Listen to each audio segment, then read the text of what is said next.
Bueno, muy buenas noches a todos.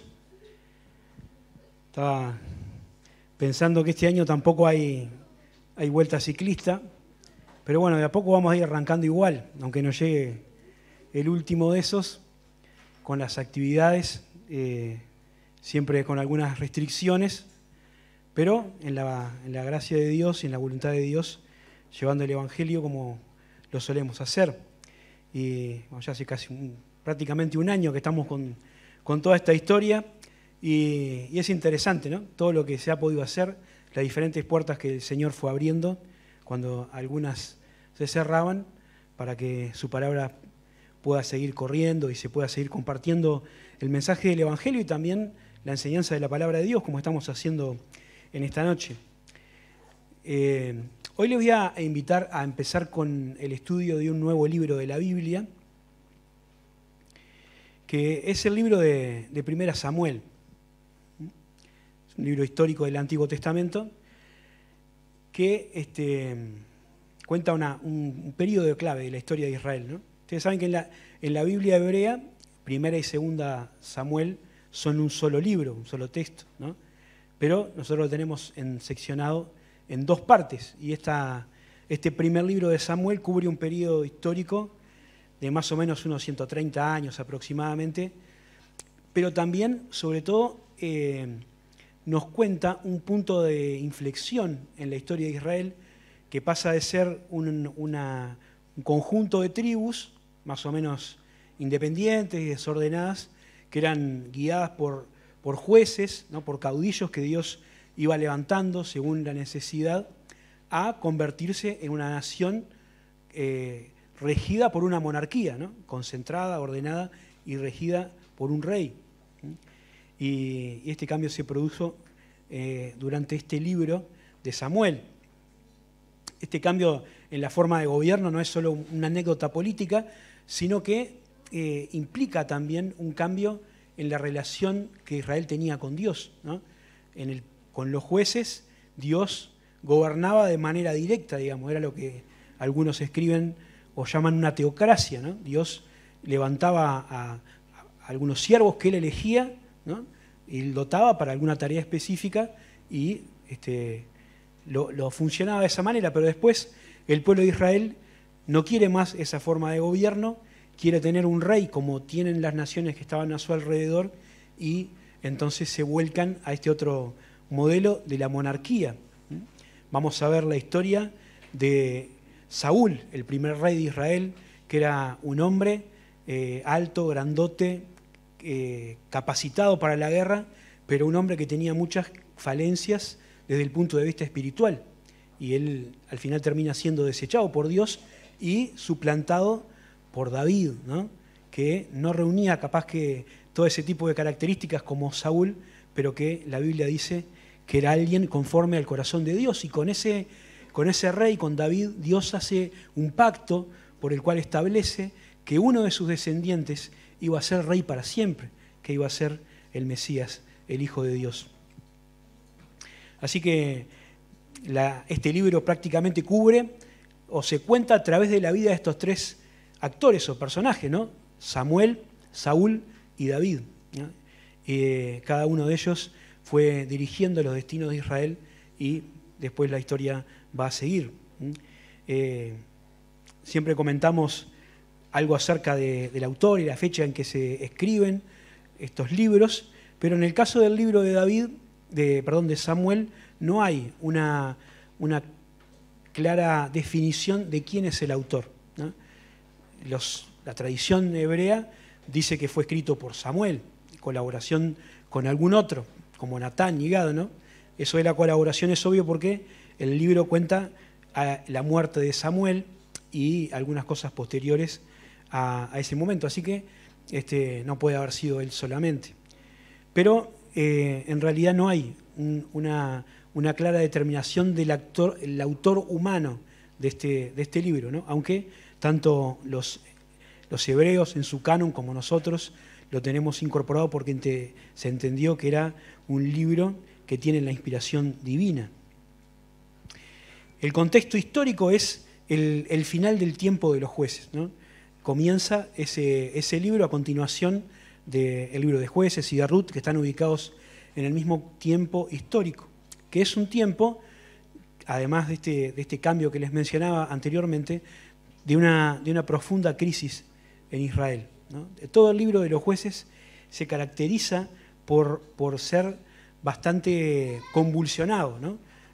A estos problemas políticos o militares que el pueblo de Israel tenía, que eran constantemente invadidos y dominados por los enemigos, se sumaban las crisis económicas que estas guerras generaban, con mucha pobreza, con mucha miseria, necesidad, ¿no? Pero sobre todo una profunda decadencia moral y espiritual, ¿no? Las cosas que pasan en el libro de los Jueces son increíbles, ¿no? Increíbles. De un pueblo totalmente olvidado de Dios, ¿no? Del Dios que los había sacado de Egipto y que los había introducido en la tierra prometida y que se habían volcado a imitar las prácticas de los pueblos que estaban en aquella tierra, que Dios les había mandado expulsar y que ellos no habían terminado de obedecer. Y como estaba dicho por Dios, eso iba a ser una consecuencia tremenda, que al final fue lo que fue ocurriendo, ¿no? Y así Israel oscilaba entre la dominación del enemigo, el levantamiento de un juez, la liberación, un tiempo de paz y después otra vez el mismo ciclo, ¿no? Hasta que llegamos al tiempo donde comienza a regir Samuel, ¿no? El último de los jueces, el primero de los profetas, el hombre que ungió a los dos primeros reyes de Israel. Y es interesante que a pesar de esa oscuridad espiritual que había en Israel, siempre Dios se reserva un remanente de hombres que son fieles a Dios, ¿no? El otro día, hace un tiempo, mencionábamos algo de lo que pasaba con Elías en algunas charlas, ¿no? Y cómo Dios se va reservando un remanente, ¿no? Elías pensaba que era el único que quedaba y Dios le dice que no, que hay todavía 7.000, ¿no? Un número importante de personas que seguían fieles a Dios. Y la historia de Samuel comienza con una familia, con un hombre que seguía siendo fiel a Dios a pesar de vivir en un contexto totalmente complicado desde el punto de vista espiritual. Así que vamos a ir leyendo lo que nos dice el capítulo 1 del primer libro de Samuel. Y vamos a ir leyendo por secciones para no olvidarnos de lo que leemos, porque es un capítulo que tiene unos cuantos versículos. Entonces, dice así: hubo un varón de Remataim, de Sofim, del monte de Efraín, que se llamaba Elcana, hijo de Jeroam, hijo de Eliú, hijo de Toú, hijo de Suf, efrateo. Y él tenía dos mujeres. El nombre de una era Ana y el de la otra Penina. Y Penina tenía hijos, mas Ana no los tenía. Y todos los años aquel varón subía de su ciudad para adorar y para ofrecer sacrificios a Jehová de los ejércitos en Silo, donde estaban dos hijos de Elí, Ofni y Fines, sacerdotes de Jehová, ¿no? Así que el libro comienza presentándonos a esta familia, ¿no? Que ahora vamos a conocer más profundamente, Elcana. Voy a resistir la tentación de hacer el clásico chiste, ¿no? Y también presenta a otros personajes, su familia, Elí, Ofni y Fines, que son los encargados del templo o el tabernáculo en ese tiempo, del culto a Dios, ¿no? Que después también vamos a ver algunas cosas de qué fichas eran estos tres. Vivían en una ciudad que se llamaba Ramataim, que también se menciona en otros lugares de la Biblia como Ramá, que era una ciudad del norte de Israel, ¿no? Efraín está en la zona norte de Israel y ahí vivía esta familia. Ahí vivió Samuel, después también ahí fue sepultado, en ese lugar en Ramá. Y dice el texto en el versículo 1 que ellos todos los años viajaban a otra ciudad que está como unos 50 kilómetros, que se llama Silo, ¿no? Esa ciudad, o en ese lugar, estaba colocado el tabernáculo y era el centro de culto de la nación en ese tiempo, ¿no? todavía no estaba Jerusalén como la ciudad capital de Israel, así que el templo estaba en ese lugar, ahí vivía Elí con sus hijos y ahí se dirigían todos los años para ofrecer este culto a Dios, ¿no? Recuerden que en ese tiempo ya habían sido dadas las leyes de Moisés, ¿no? El pueblo debería regirse por esas leyes y las leyes decían, ¿no?, que había una serie de fiestas anuales en las cuales los israelitas debían peregrinar o ir hasta el templo para cumplir con sus votos, con sus sacrificios y adorar a Dios en ese lugar.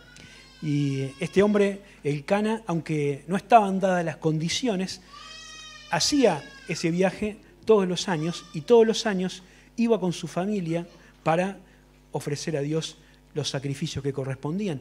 Y no solamente él, sino que se ocupaba y se preocupaba porque su familia también fuera y también participara de ese culto a Dios, ¿no? Dice el versículo que él subía con ellos para ofrecer sacrificios y vamos a ver más adelante que a cada uno de los miembros de la familia le daba su parte para que cada uno pudiera sacrificar a Dios y cumplir con ese culto. Y esto ya nos va mostrando una cosa que es importante, ¿no? Que la vida espiritual, que la vida de devoción a Dios no necesariamente necesita que todas las condiciones estén dadas, que el viento siempre esté a favor, que el entorno sea favorable, ¿no? Este hombre, Elcana, y lo vamos a ver también en el caso de Samuel, ¿no?, a pesar de un contexto totalmente contrario, ¿no?, donde no había ningún factor prácticamente que impulsara a uno a adorar a Dios, ellos mantenían esa vida piadosa y de devoción a Dios. Ahora, a pesar de que era un hombre que buscaba agradar a Dios y era piadoso, tenía 2 esposas, ¿no?, como dice el versículo 2 también, ¿no? Una de ellas era Ana y la otra era Penina. Y este hecho, esto de tener más de una esposa, si bien era algo que no está aprobado por Dios, nunca lo estuvo, era algo bastante común, no solamente en el tiempo histórico, sino también entre los hombres de la Biblia, ¿no? Y uno puede pensar en los importantes referentes de la palabra de Dios, ¿no?, que tuvieron más de una esposa. A veces es más fácil pensar en alguien que tuvo una sola, ¿no? Pero Abraham, David, Jacob, todos tenían más de una esposa. Era algo que dictaba la costumbre, aunque, como digo, no era algo establecido por Dios. Y como pasa cuando uno hace cosas que no están establecidas por Dios y vive de una manera distinta a lo que Dios diseñó, eso tiene consecuencias negativas. Así que vamos a ver que en la familia del Elcana había una tensión interna que complicaba la situación, porque dice el texto que Ana no tenía hijos, pero Penina sí. Y en un tiempo donde la maternidad era muy importante, el hecho de no poder tener familia era una carga pesada para esta mujer Ana. Dice el versículo 4, cuando llegaba el día en que Elcana ofrecía sacrificio, daba a Penina su mujer y a todos sus hijos y a todas sus hijas, a cada uno su parte. Pero a Ana daba una parte escogida, porque amaba a Ana, aunque Jehová no le había concedido tener hijos. Y su rival, ¿no?, Penina, la irritaba, enojándola y entristeciéndola, porque Dios no le había concedido tener hijos. Y así hacía cada año, cuando subían a la casa de Jehová, la irritaba así, por lo cual Ana lloraba y no comía. Y Elcana, su marido, le dijo: Ana, ¿por qué lloras? ¿Por qué no comes? ¿Por qué está afligido tu corazón? ¿No te soy yo mejor que 10 hijos? Como decía, cuando uno se aparta de la voluntad de Dios, ¿no?, empiezan a surgir estos problemas que estaban dañando la vida emocional, espiritual y la familia del Elcana. El modelo de Dios, el diseño de Dios para la familia está bien claro, establecido en la Biblia, ¿no? Las Escrituras hablan de un matrimonio heterosexual y monogámico, ¿no?, de un hombre y una mujer que asumen un compromiso con la idea de permanecer, es decir, que sea para toda la vida, que dure para siempre hasta que la muerte los separe, como esa frase que estamos acostumbrados a escuchar en las bodas, ¿no? Un hombre que ame a su esposa, que la sustente y que la cuide, como dice Pablo en Efesios, al punto de estar dispuesto a sacrificarse por ella. Una mujer que respete y considere a su marido. Cada uno con sus cualidades, con sus roles, cada uno con sus aptitudes y capacidades que son diferentes, ¿no? Pero que delante de Dios tienen el mismo estatus de dignidad, de honor, y que son iguales en todo en cuanto a la obra de Dios y a la salvación. Un hombre y la mujer que, unidos por este vínculo, puedan formar un hogar donde eventualmente vendrán hijos, ¿no?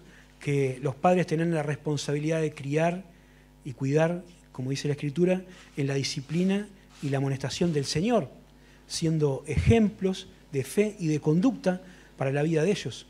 Y también hijos, ¿no? Que entiendan que tienen que obedecer a sus padres, porque es el primer mandamiento con promesa, dice la Biblia, para que te vaya bien y seas de larga vida sobre la tierra. Y este diseño, creado por Dios, funciona, ¿no? Es el diseño que funciona. Familias bien constituidas, familias sólidas, son la base de una sociedad saludable y también de una iglesia que es fuerte. Pero, lamentablemente, vivimos en un mundo, en una sociedad que se ha dedicado desde hace mucho tiempo en atacar constantemente estos valores y estos modelos que la palabra de Dios determina. Y lo vemos en la vida cotidiana, ¿no? Lamentablemente las relaciones interpersonales en general y las matrimoniales en particular se han vuelto cada vez más frágiles y pasajeras, ¿no? Y parece que las personas, a pesar de haber asumido un compromiso de esa naturaleza, delante de la ley y todo, están más dispuestas a separarse que a perdonarse, ¿no? Alimentar o pensar en sí mismos, en el egoísmo, que a pensar en el otro y cultivar la generosidad.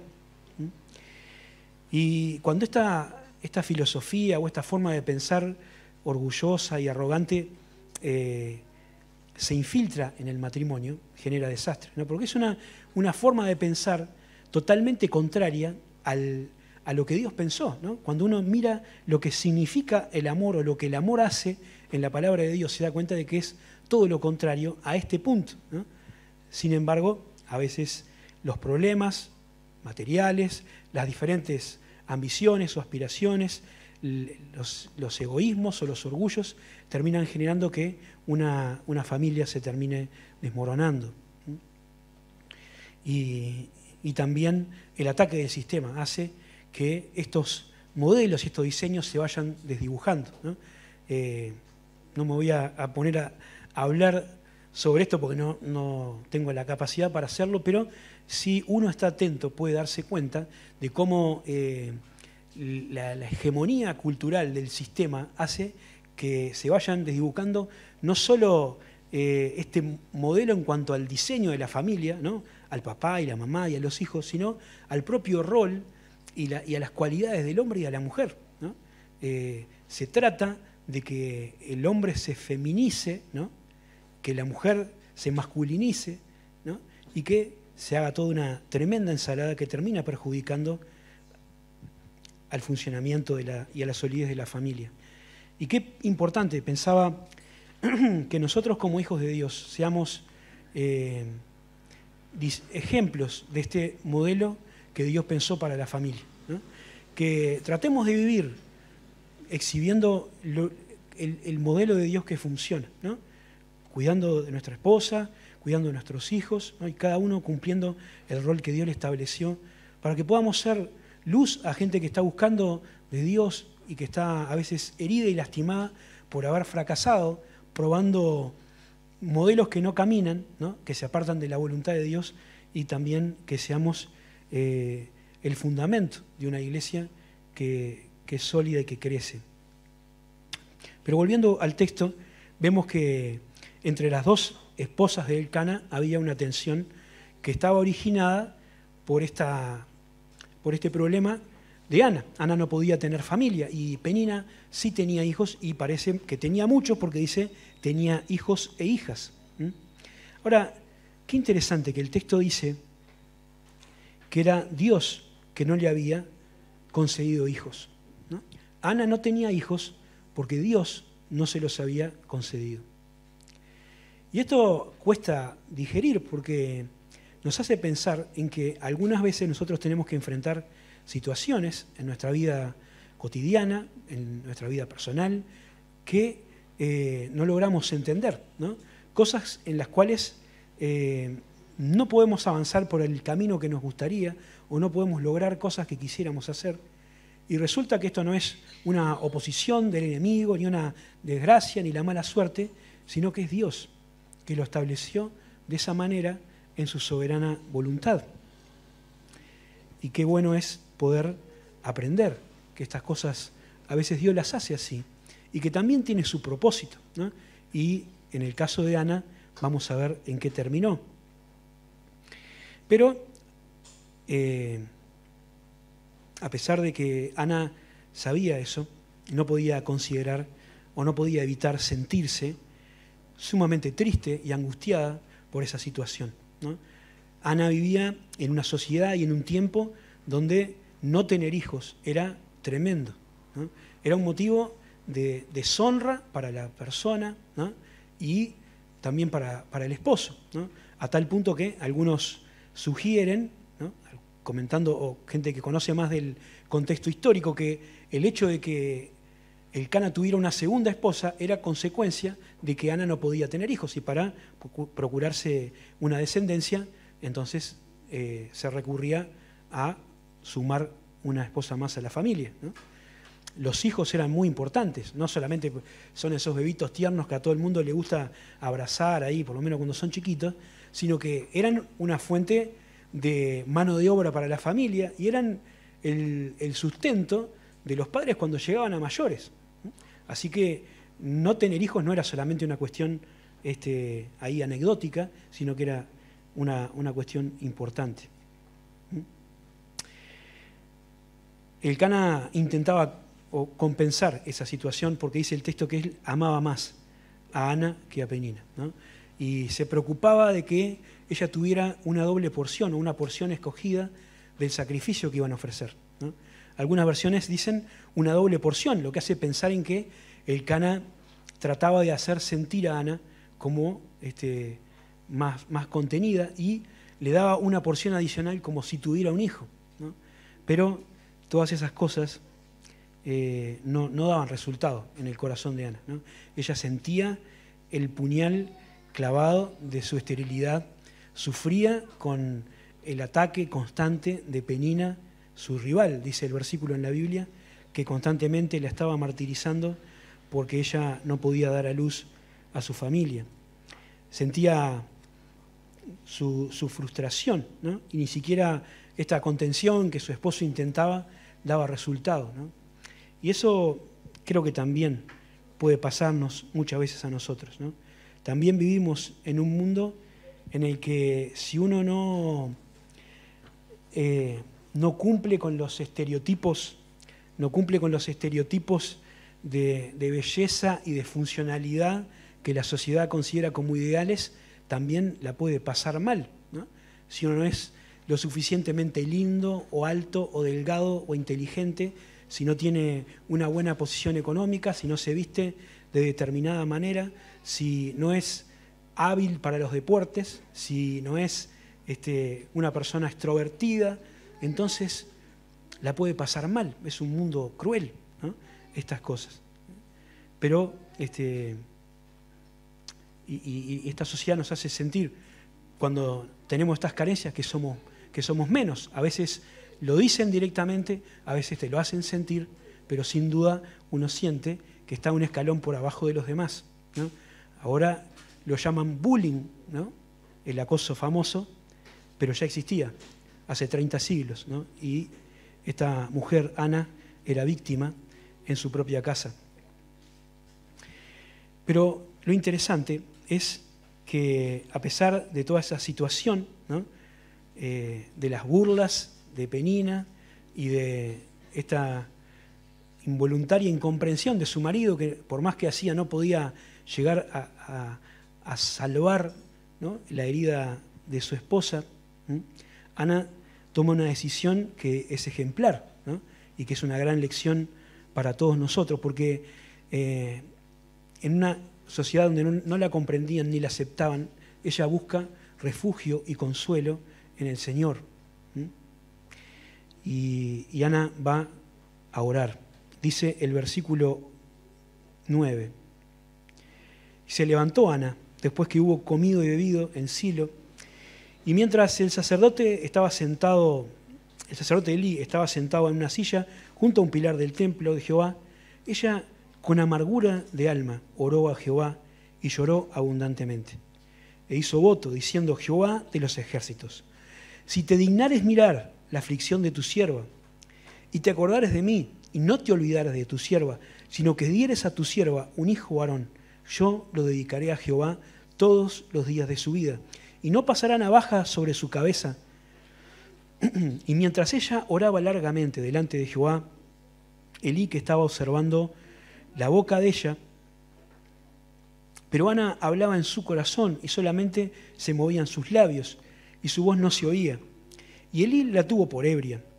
Entonces le dijo Elí: ¿hasta cuándo estarás ebria? Digiere tu vino. Y Ana le respondió diciendo: no, Señor mío, yo soy una mujer atribulada de espíritu. No he bebido vino ni sidra, sino que he derramado mi alma delante de Jehová. No tengas a tu sierva por una mujer impía, porque por la magnitud de mis congojas y de mi aflicción he hablado hasta ahora. Y Elí respondió y dijo: ve en paz, y el Dios de Israel te otorgue la petición que le has hecho. Y ella dijo: halle tu sierva gracia delante de tus ojos. Y se fue la mujer por su camino y comió, y no estuvo más triste. ¿No? Ana no permitió que la situación en la que se encontraba, esa de tristeza y de angustia, de un corazón apretado, ¿no?, fuera dominando su vida. Ella fue a la casa de Dios y a derramar su alma delante de Dios, ¿no? Se levantó, comió, bebió y fue a orar. Y la oración de Ana, no solamente las palabras, sino la forma en que Ana oraba, sin duda, es una lección, por lo menos para mí y quizás para muchos de nosotros, ¿no? Ana oró al Señor, dice, oró con sinceridad, con intensidad, oró, largamente, lloró abundantemente, derramó su corazón delante de Dios, se lo tomó con calma, ¿no? No fue una oración apurada, no fueron palabras así como a veces oramos nosotros, repitiendo casi de memoria la misma frase. No fue solamente para cumplir el rito, sino que fue para derramar su alma delante del Señor, su Dios, de Jehová de los ejércitos, ¿no? Y esta expresión es interesante. Jehová de los ejércitos hace referencia al Dios Todopoderoso, ¿no? Los ejércitos ahí no tiene una connotación militar, sino que habla de la creación, ¿no? Los ejércitos en el sentido en que se menciona, por ejemplo, en Génesis capítulo 2, cuando habla del ejército del cielo, es decir, de todas las estrellas y los planetas, de todos los astros, de todas las criaturas y las cosas creadas por Dios. Dios es el Señor de la creación, es el que controla todas las cosas y el que tiene los recursos para hacer su voluntad. Así que Ana habla con ese Dios, ¿no?, que puede hacerlo todo para pedirle por su situación. Ella sabe que el problema que tiene es insalvable desde el punto de vista humano, pero recurre a Dios Todopoderoso para que intervenga, ¿no? Y lo hace de una manera especial, porque ella, además de orar de esta manera, con intensidad, ¿no?, derramando su corazón delante de Dios, dice el texto que ella hace un voto, ¿no? Es una promesa voluntaria que alguien hace a Dios a cambio de un favor que espera recibir, ¿no? Ella dice que quiere un hijo varón y que si Dios en su misericordia se acuerda de ella y le concede ese niño, ella lo va a entregar a Dios para que sea nazareo nazareo todos los días de su vida, ¿no? Esto de nazareo que se menciona acá, aunque no dice la palabra, ¿no? Menciona que no pasará navaja por su cabeza, hace relación a un voto especial que hacían algunas personas, ¿no? Que implicaba una consagración total para Dios, ¿no? Una persona que hacía el voto de nazareo o de nazareato, ¿no? Era alguien que se comprometía a no consumir ningún derivado de la vid. No podía tomar vino, ni vinagre de vino, no podía tomar sidra, ni vinagre de sidra, esto está en número 6, no podía ni siquiera comer uvas, no podía acercarse a personas muertas, aunque sean sus familiares más directos, y la otra característica, que es la que menciona acá, es que no podía cortarse el pelo, no podía pasar navaja sobre su cabeza, ¿no? Este es el voto que había hecho Sansón, ¿se acuerdan? Que seguramente sea contemporáneo o muy cerca en el tiempo de este momento. Sansón también tenía ese voto de nazareato, aunque él no se lo tomó para nada en serio. Y también Juan el Bautista era nazareo. A veces nosotros nos imaginamos que es el único peludo en la Biblia, era Sansón, pero estos también, ¿no? Seguramente Samuel también tenía tremenda melena ahí, porque él vivió este voto todos los días de su vida. Ahora Ana ora con un corazón generoso, ¿no? Ella no quiere un hijo para tenerlo ahí como un trofeo, para que sea una posesión personal que tener y que exhibir, sino que quiere a alguien que sea un siervo de Dios, ¿no? Tener un hijo iba a borrar esa deshonra que ella sentía por no poder tener familia, pero sobre todo ella quiere un siervo del Señor, ¿no? Y esto me hizo pensar también, porque es una lección importante para los que somos padres, ¿no? Seguramente nos preocupamos y tenemos mucho interés en que nuestros hijos, ¿no? Sean personas saludables, que sean personas capacitadas, que estudien, ¿no? Como dice una canción que tiene Santiago Benavides, ¿no? Que sepan inglés, que hagan gimnasia, que toquen piano y aprendan un montón de cosas, pero sin que necesariamente eso esté mal o haya que evitarlo. Sobre todas las cosas tenemos que querer y procurar que ellos amen a Dios y que pongan su prioridad en el reino de Dios y en su justicia, ¿no? Antes que otras cosas que también son importantes. Ahora, Ana oraba de esa manera y el texto introduce como una anécdota que es entre curiosa y tragicómica, porque también revela de alguna manera el estado espiritual de Israel, ¿no? Elí, que era el hombre, el sacerdote de Dios, está mirando a Ana orar. Él estaba sentado en una silla, supongo yo, a cierta distancia, y veía que Ana movía los labios, pero no decía nada. Yo no sé si no estaba acostumbrado a ver gente orar por tanto tiempo de esta manera, pero la cuestión es que en determinado momento Elí se terminó indignando por esa mujer. Dijo, esta debe estar borracha, ¿no? ¿Qué hace tanto tiempo ahí y mueve los labios y no se escucha nada? Así que fue a encararla y prácticamente la pretendió echar del templo, decirle, bueno, si estás borracha, andate y vení en otro momento cuando estés mejor. Pero Ana también nos muestra otra característica, ¿no? Y es ese corazón de humildad y de respeto que tenía. Porque reaccionó bien, ¿no? Para la forma en cómo Elí parece haberle hablado, Ana reaccionó diciéndole, no, Señor, no estoy borracha. Al contrario, estoy derramando mi alma delante del Señor, ¿no? Soy una mujer atribulada de espíritu. Y le contó todo lo que había estado orando delante del Señor. Y este hombre, Elí, que tiene su faceta mala, pero también algunos destellos de bondad, le dice que el Dios de Israel te conceda la petición que le has hecho. Así que Ana dice, bueno, halle tu sierva gracia delante de tus ojos, y se va. Y dice el versículo, un tremendo versículo, dice, se fue y no estuvo más triste, ¿no? Qué interesante esta frase final de este versículo, ¿no? Creo que es el resumen de una oración eficaz, ¿no? De una persona que viene delante de Dios para dejar su carga, como dice la Biblia, y no se preocupa más, ¿no? La consecuencia lógica de echar toda nuestra ansiedad sobre Dios es seguir nuestro camino como lo siguió Ana, ¿no? No estuvo más triste. Había dejado delante del Señor su petición y ahora ya no la llevaba más ella.